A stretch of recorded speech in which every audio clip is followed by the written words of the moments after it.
Ընտրությունից հետո դարձավ այս վիճակը, թե չէ ես միշտ գոհ եմ եղել, թե դեղորյակի, թե բժշկի։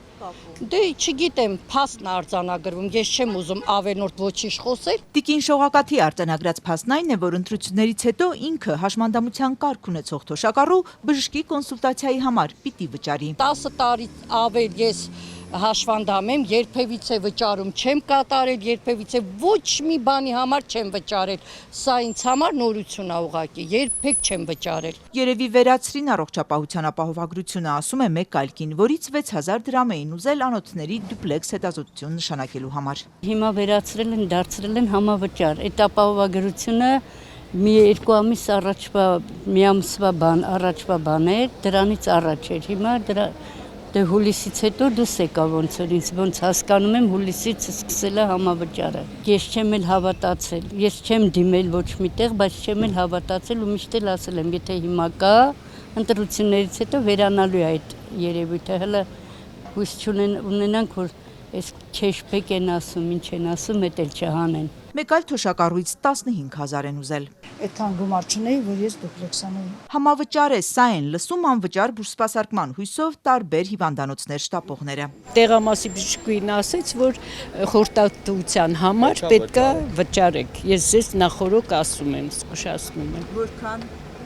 Ինքը ասեց 6000 բժիշկը, բայց ստեղ 12000։ Մարդկանց մոտ վերադարձել են փող չունենալու պատճառով մեռնելու մտքերը։ Պետք է այն ծայրահեղ վիճակի մարդը պետք է մահանա գնա, ուրիշ ոչ մի բան։ Համավճարը հասել է նաև երեխաներին, մի շարք ծնողներ պատմեցին։ Ասացին մինչև 12000 դրամ մաքսիմում։ Դրանից հետո անալիզները անվճար է բոլորը։ Նախկինում որ տվել եք ես։ Այո, անվճար լրիվ։ Նույնիսկ պարկել ենք, ոչ մի կոպեկ չենք ծախսել։ Նոր է փոխել։ Այո, շենքենա մեր պետությունը։ Ուղեգրով էի գնացել ու անսպասելի իմացա, որ պետք է նաև վճարեն 6000 դրամ։ Առաջ նման բան չկար։ Դավիթ Գալստյանը երեխային պոլիկլինիկա վնասվածքաբանի մոտ էր տարել։ Նախկինում անվճար օգտվել են նույն պոլիկլինիկայի ծառայությունից։ Գնացինք դիմեցինք թերապևտը նայեց, ուղեգիր գրեց դեպի վնասվածքաբան եւ այդ ուղեգրով պետք է մոտենայինք, բայց այս անգամ զգուշացրեց, որ սկսել է գործել համավճար, անակնկալ էր իհարկե այդ համավճարի գործելը, որովհետեւ միշտ վստահ ենք եղել, որ երեխաների բուժումը ամենայն դեպս անվճար է։ 9000 է եղել վնասվածքաբանի ծառայությունը, 6000-ը պետությունը վճարում է, ծնողը 3000։ Խնդիրը գումարը չէ, այլ մոտեցումը, շեշտում է Գալստյանը։ Մինչև 18 տարեկանները անվճար պիտի սպասարկվեն։ Սա ինչ բարեփոխում է, որ վատթարացնում է ամենախոցելի խմբի պայմանները։ Իմ համար սկզբունքային է, որ երեխաների սպասարկումը պետք է լինի անվճար։ Թե հիմա դա ոնց կկազմակերպեն, դա արդեն այլ հարց է, ու չի կարող բարեփոխում կոչվել մի համակարգ, երբ որ երեխան սկզբում անվճար է սպասարկվում, դրանից հետո վճարովի մասամբ գոնե վճարովի պետք է սպասարկվի եւ դա դառնում է բարեփոխում։ Մարդկանց հետ զրուցել ենք տարբեր բուժկենտրոնների, պոլիկլինիկաների տարածքում։ Ինչու են մարդիկ պնդում, որ իրենցից գումար են ուզում ծառայությունների դիմաց, որ նախկինում անվճար է եղել։ Լսեցինք, որ ավելի հաճախ վճարում են մասնագիտական կոնսուլտացիաների համար։ Սա նորություն չէր եւ բազմիցս էլ նշվել է, որ ապահովագրության համակարգում ամեն ինչ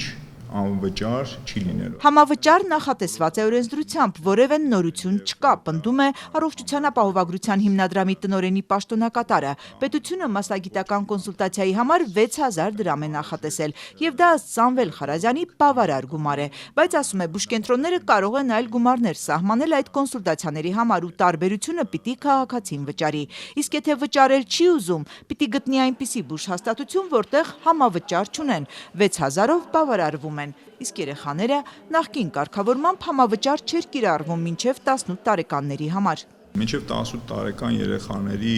անվճար բուժօգնության վերաբերյալ նման որևէ կարգավորում օրենսդրական գոյություն չունի։ Պետք չէ նման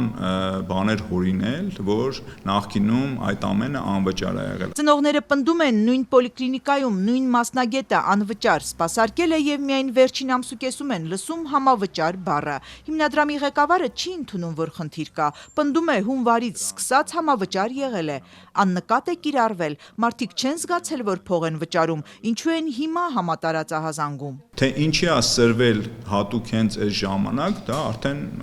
իմ չեմ ուզում դրա մասին մեկնաբանել։ Ծնողներից Դավիթ Գալստյանը կասկած ունի, որ նախընտրական փուլում բուժկենտրոններին հրահանգել են համավճար չկիրառել կամ մեղմ գտնվել, իսկ հիմա բուժկենտրոններն անցել են գործի ամբողջ թափով։ Դժգոհությունների հետ հիմնադրամում համաձայն չեն, բայց ասացին լուծում են փնտրում։ Բուժհաստատություններին են դիմել, որ հասկանան երբվանից, ինչու, ինչ կարգով են համավճար կիրառում։ Սամվել Խարազյանի խոսքով կստեղծեն մի հարթակ, որտեղ ըստ համավճար կիրառող բուժհաստատությունների կֆիքսեն, որ մասնագետի ծառայությունը որքան արժե։ Որպեսզի մեր քաղաքացիները այս կամ այն բուժհիմնակ դիմելուց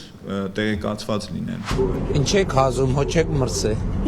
Դիմել է կամ վճար բուժվել է առողջապահական ապահովագրության ներդրումը վերջին քարոզարշավում ամենագովաբանված ռեֆորմն էր։ Վարչապետ Փաշինյանը մեծ ու փոքր համայնքներում միայն գովեստներ էր լսում, անվճար բուժված, տեսողությունը վերականգնած, քայլելու հնարավորությունը վերագտած տարեցներից։ Համավճարից բողոքողների չենք տեսնում քարոզչական հարյուրավոր հանդիպումներում։ Հիմա պարզվում է գործում էր տարեսկզբից ուղղակի այն ժամանակ դժգոհող չկար, հիմա չգիտես ինչու շատ են բողոքավորները։ Մեր քաղաքականության մեջ ոչինչ չի փոխվել։ Ապահովագրական ռեֆորմի շուրջ ծավալվող համավճարային կրքերը փորձել է մարել նաև արձակուրդից թարմ վերադարձած առողջապահության նախարարը։ Նա պնդել է այն, ինչ հիմնադրամի ղեկավարը, ոչինչ չի փոխվել համավճարի կանոններում։ Անահիտ Ավանեսյանը խնդրել է օգտատերերին իր տեսանյութի մեկնաբանություններում նշել վճարել են որքան։ Նախարարը կարևորում է հետադարձ կապը ու 20 ժամում ստացել է ավելի քան 600 ահազանգ։